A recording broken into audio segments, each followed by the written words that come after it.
Hello बच्चों, let's read this question.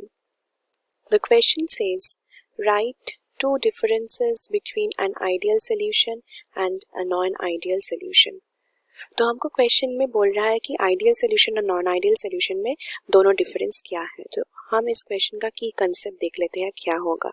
इस question का की कंसेप्ट है ideal solution versus non ideal solution. तो ये आइडियल सोल्यूशन क्या है? जो कि ओबे करता है राउल्ट्स लॉ, और नॉन आइडियल सोल्यूशन एक ऐसा सोल्यूशन है जो राउल्ट्स लॉ को डिसोबे करता है, that is it will disobey Raoult's law. तो हम इसमें डिफरेंसेस देख लेते हैं क्या होगा। आइडियल सोल्यूशन इस साइड लिखते हैं और इस साइड लिखते हैं नॉन आइडियल सोल्यूशन। तो पहले हम जो की कंसेप्ट में देखें कि आइडियल सोल्यूशन राउल्ट्स लॉ ओबे करता है, मतलब राउल्ट्स लॉ ओबे करता है मतलब ये क्या हो गया। मोस्ट इंपॉर्टेंट पहला डिफरेंस जो होगा ये होगा कि intermolecular forces between solute and solvent will be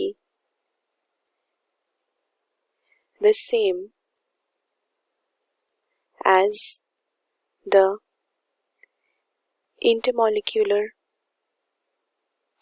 forces between the pure components। मतलब क्या होगा यहाँ पे आइडियल सोल्यूशन में सपोज दोनों लिक्विड है ए और बी, तो ए और बी में जो सॉलिड सॉल्वेंट इंटरेक्शन है उसका जो स्ट्रेंथ होगा वो सेम होगा अगर ए और ए दोनों में जो फोर्सेस बनाता है उससे सेम होगा, और बी और बी जो दोनों में फोर्सेस बनाता है उससे भी सेम होगा। मतलब ये दोनों प्योर स्टेट में जो इंटरेक्शन करता है उसके जो स्ट्रेंथ होते हैं वो सॉलिड सॉल्वेंट इंटरेक्शन के स्ट्रेंथ से सेम होता है।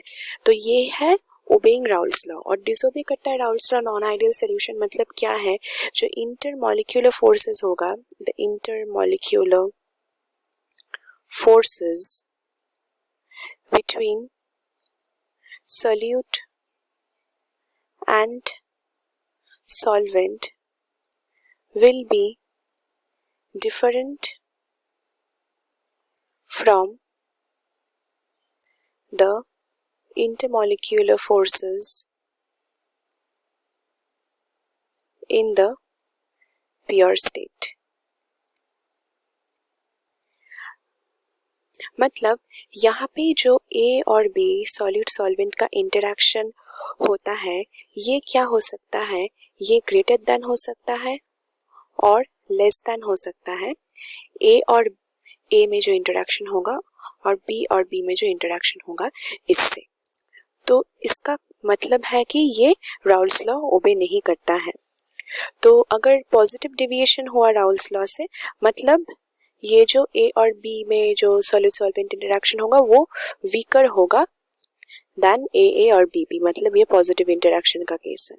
और अगर नेगेटिव डेविएशन का केस हुआ तो ये ग्रेटर होगा, मतलब solid solvent interaction pure components में जो इंटरेक्शन होता है उससे ग्रेटर होगा अगर नेगेटिव डेविएशन हुआ राउल्ट्स लॉ से। फिर हम सेकेंड डिफरेंस देख लेते हैं।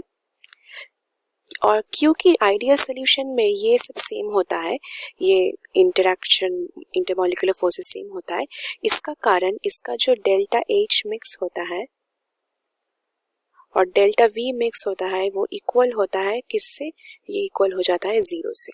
क्योंकि इसमें जो हमारा जो हीट लगता है रिलीज्ड और lost whatever, this is net heat change is equal to 0, क्योंकि हमारा जो इंटरमॉलिक्यूलर फोर्सेस है वो सेम है, इसीलिए ये होगा। और वॉल्यूम मिक्सिंग भी सेम होगा। फिर नॉन आइडियल में क्या केस होता है, नॉन आइडियल में अगर पॉजिटिव डेविएशन हुआ फ्रॉम राउल्ट्स लॉ तब क्या होगा, इसका डेल्टा H मिक्स और डेल्टा वी मिक्स जो होगा वो पॉजिटिव होगा, दैट इज ग्रेटर देन 0 होगा। और अगर नेगेटिव डिविएशन हुआ तो डेल्टा एच मिक्स और डेल्टा वी मिक्स जो होगा वो लेस देन 0 होगा। तो ये आइडियल सोल्यूशन क्या होता है?